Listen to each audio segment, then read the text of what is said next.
Hola, ¿cómo estás? Bienvenido a la tercera presentación de esta serie, Los 3 pasos para escribir buenas historias.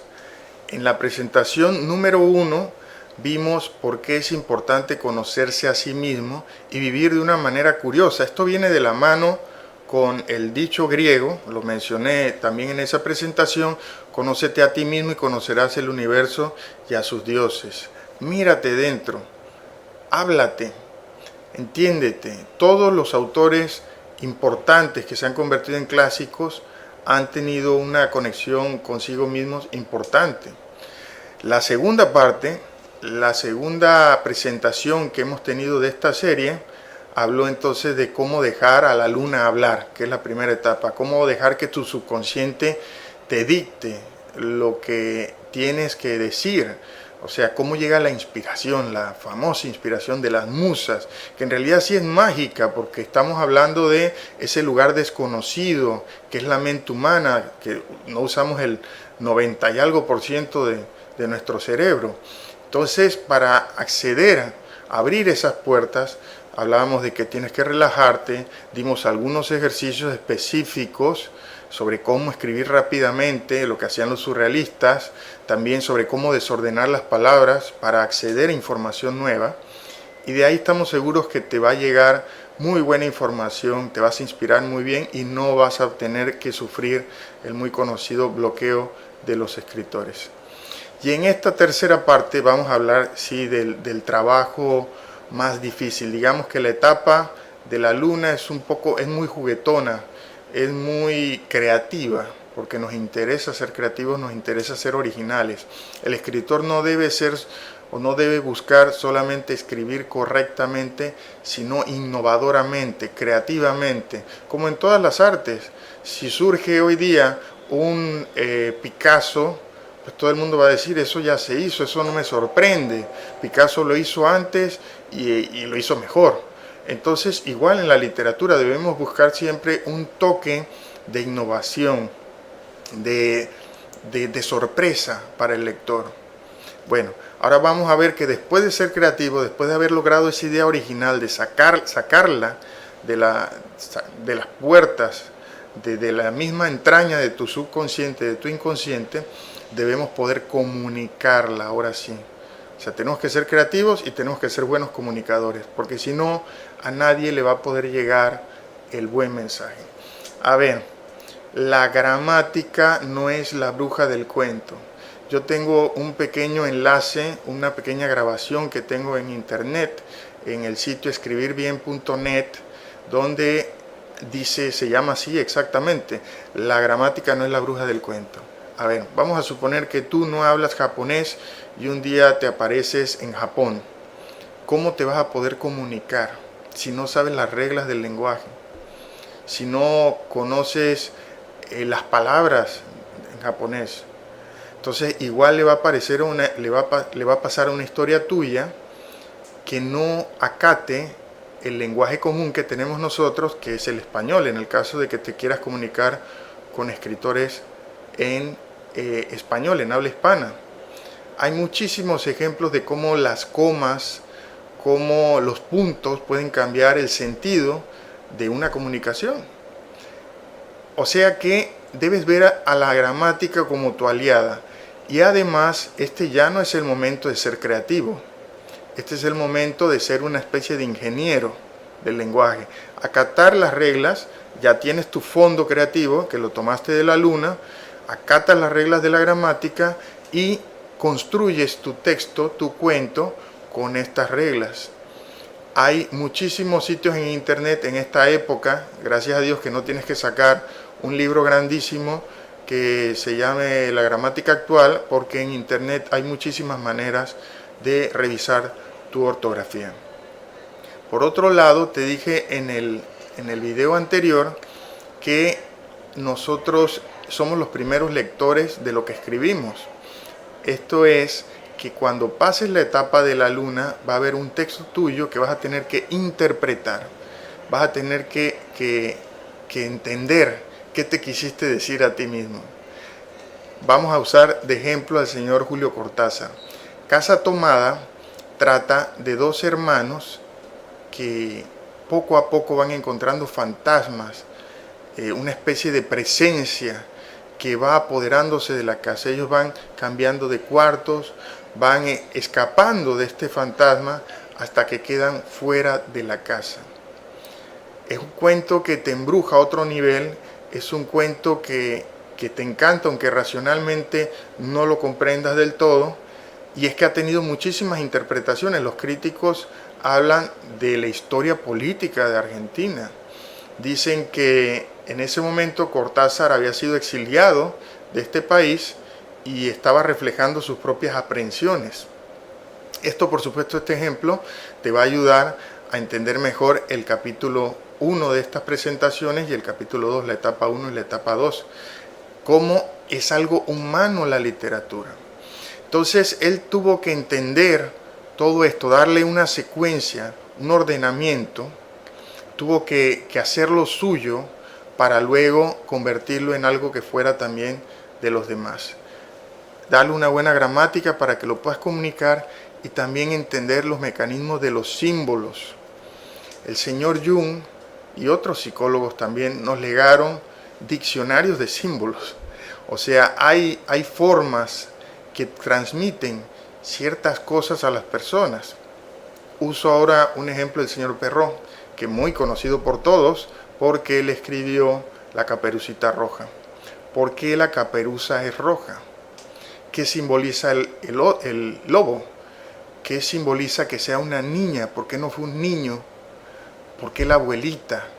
Todo eso, créanme, tiene un impacto en nuestro interior, en el lector. En tu lector va a tener esos símbolos, también van a tener impacto. Se dice, una interpretación, es que por supuesto esa es una historia de una advertencia para las niñas, que no se vayan al bosque, después sobre todo de cierta edad. El color rojo es vida, pero el color rojo también es peligro, es sangre. Y por supuesto el lobo es ese ente peligroso, tal vez esos malos hombres que están en busca de hacer daño a las niñas, a las mujeres. Es un cuento formativo y es un cuento que sin duda se apoya en sus símbolos más allá de su lectura aparente, ¿no? De lo que ocurre en su trama, en su narrativa. A ver, ¿qué necesitas para ordenar tus textos? Número 1, dominar ciertos conceptos básicos. Toma en cuenta que estamos trabajando aquí ficción. Ficción es un fingimiento de la realidad. Ahora, la ficción, que sea un fingimiento de la realidad, no te da permiso para decir cualquier barbaridad que nadie te va a creer. Tienes que crear posibilidades. No es cierto, pero pudo haber ocurrido. No es verdad, pero respeta las leyes de la realidad. Yo no puedo decir que un hombre se cayó de un piso número 15, un hombre normal, y no le pasó nada, a menos que haya una justificación simbólica. Tiene que haber algún tipo de elemento en ese sentido. Entonces, eso es sobre ficción. Otro elemento es la narración. La narración implica que todo lo que cuentes en cuento y novela va a tener una causa y un efecto.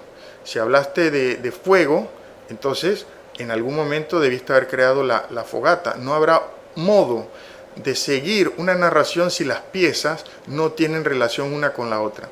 Tenemos que tener la manera de unir las piezas y entenderlas en su conjunto. Entonces narrar es importante, narrar es hacerlo correcto, o sea, hacer correctamente una narración es importantísimo, porque si no, no vas a poder comunicar. Puedes ser muy creativo, pero no vas a poder comunicar tu mensaje. Otro elemento importante es que te puedes apoyar en la descripción. Mientras que la narración avanza, la descripción se detiene en personas, en objetos, y nos deja una imagen detallada de lo que es esa persona o ese objeto. Entonces, son elementos básicos, elementos que vas a tener que echar mano para cumplir con esta etapa del sol y poder comunicar eso creativo que te dejó la luna. En cuanto a estructuras, el cuento clásico, tal vez ya lo sabes, tiene un planteamiento donde se dan a conocer al lector todos los elementos necesarios para que él comprenda el conflicto posterior. Repito, el planteamiento, que es una fórmula aristotélica, newtoniana, porque es de causa y efecto, da a conocer al lector todos los elementos que le permiten entender el conflicto que va a aparecer después. Luego viene el conflicto o el problema. Luego viene el clímax en la estructura clásica del cuento. Y finalmente viene el desenlace. Te lo voy a decir con un ejemplo. Supongamos que a mí se me ocurrió, o el meollo que me legó la luna, el punto interesante, es un hombre que de pronto entiende que puede hacerse invisible a voluntad. Vamos a suponer que yo quiero presentar esa ficción y hacerla creíble para los demás. Puede ser que yo comience a trabajar en términos de símbolo. No es una invisibilidad real, sino que es una invisibilidad de que la gente no le presta atención a este hombre, como muchas veces nos ocurre que hay personas solas en el mundo que no reciben la atención de la mayoría. Entonces, el planteamiento debe contener una descripción de la personalidad de este hombre. Tal vez hables de su trabajo, tal vez digas que es un oficinista taciturno, tal vez digas que no tiene esposa, no tiene hijos, y cuando has retratado toda esta vida de él, has metido al lector en esta narración, en esta parte en este planteamiento, entonces lanzas un conflicto que tal vez puede ser que él decide robar un banco. El clímax va a ser qué va a pasar con él en esa situación que es peligrosa. Lo tienes que llevar al máximo. Vamos a suponer que él entra al banco, nadie lo comienza a ver porque está jugando con el símbolo de que la gente lo ignora. Entra a la bóveda, espera a que abran la bóveda y todo le va saliendo muy bien. Y de repente vamos a suponer que el clímax es que una de las secretarias sí se fija en él. Mira, este cuento me está saliendo de repente, pero es una buena idea. Y se fija en él y entonces ahí lo detienes. Es el momento más alto de la narración porque no sabes qué va a pasar. Si lo van a meter preso o qué. Y finalmente el desenlace es lo que ocurra. Hasta ahí voy a dejar este ejemplo. Pero espero que haya quedado claro cómo puedes utilizar el modelo aristotélico, el modelo clásico, para narrar una buena historia. El cuento moderno desdibuja las partes, o sea, el conflicto lo sugiere, le da mayor participación al lector. El planteamiento puede ser también que utilice algunos símbolos que el lector pueda manejar, pero que no están explícitos. También el clímax puede ser que lo sugiera y el desenlace lo puede dejar incluso abierto. De la novela te voy a hablar rápidamente de algunas estructuras. Mi novela, Nostalgia para escuchar tu risa loca, mi primera novela, tiene una estructura cronológica, lineal simplemente. Esto es que va avanzando según el tiempo. Lo que ocurre primero es lo más antiguo y lo que ocurre al final es lo más próximo. Mi segunda novela sí tiene una estructura más complicada, Las Impuras. Habla un narrador y describe lo que debe ser o lo que él supone que debe ser otra persona. Poco a poco va dejando a esta persona y comienza a hablar de sí mismo. O sea que desde una sola persona narrativa, de una sola voz narrativa, tenemos dos tramas. La de la persona a la que está describiendo o a la que está narrando lo que le ocurre y finalmente su propia trama. Vas a ver, actualmente tenemos la facilidad de toda la información que está en el internet. Si buscas las estructuras para novela, vas a ver que hay variadas fórmulas. También, sobra decírtelo, no es antojadizo o antojadiza la estructura de la novela. Debe responder al plan que tienes, a la idea original que surgió con la etapa de la luna, y de acuerdo a eso puedes entonces tomar decisiones en cuanto a quién va a narrar la historia, cómo la vas a contar, en qué cronología lo vas a contar, si vas a usar varios narradores o no. Todo eso es parte de la experiencia y de la aventura de este trabajo del sol. Ya viste lo que hace la luna, ya viste por qué es importante conocernos nosotros mismos en la primera presentación, y ahora puedes ver todos los juegos que puedes hacer en la etapa del sol. Bueno, me dio gusto tener este vínculo contigo virtual, compartir esta información con el amante de lectura que seguramente eres, de la lectura y de la literatura, quiero reiterarte que cualquier